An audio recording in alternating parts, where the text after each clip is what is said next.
It may be a violation of rules, but not all mistakes, particularly innocent mistakes, are crimes or need to be investigated criminally. We all know that Trump is a liar and a thief.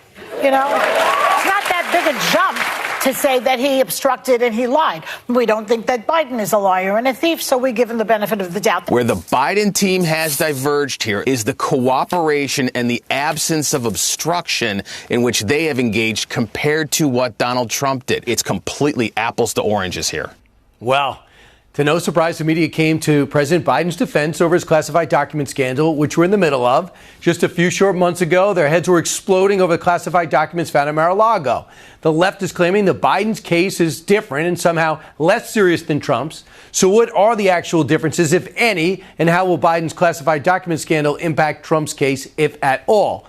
Let's bring in Jim Trusty, an attorney for President Trump, who's handling all this stuff with Mar-a-Lago. Jim, great to see you. Are you surprised how different type of coverage and analysis over the two presidents?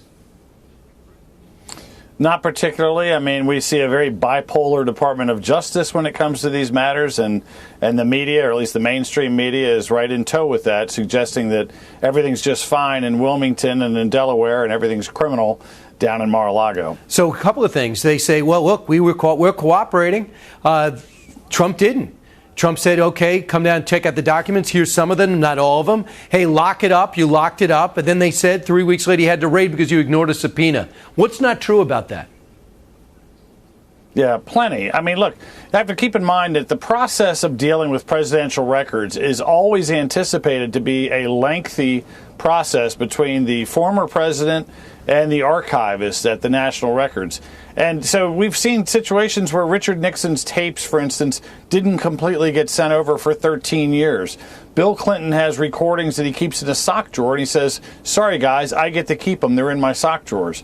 So there's always this give and take. But under the Presidential Records Act, the way it's supposed to resolve is through collaboration, negotiation, and at the very worst, a civil suit filed by one party or the other. In other words, the archivist or the president. Here what we have was a situation where President Trump goes down to Mar-a-Lago, immediately is told, you're not going to have a SCIF, you're not going to have access to classified records the same way other presidents do. They take that away from him right from the beginning, which was probably a bad sign.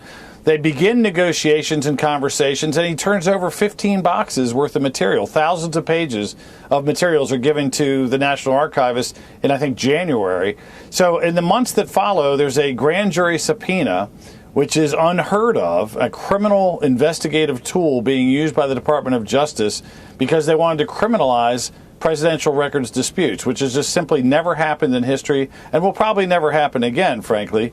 Right. So that takes place. There's conversations, negotiations. You get to June, and they say, hey, can we come down? The president lets them come down to Mar-a-Lago, lets them see the storage room, and says, anything you need, just ask. Well, the only ask they had was to put a padlock on the door, which he did. And 2 months later, with nothing in between, they decide, well, let's just break down the padlock and get in there and take stuff. So they very different treatment, criminalizing something that's not criminal, Brian. Hey, Sean Hannity here. Hey, click here to subscribe to Fox News YouTube page and catch our hottest interviews and most compelling analysis. You will not get it anywhere else.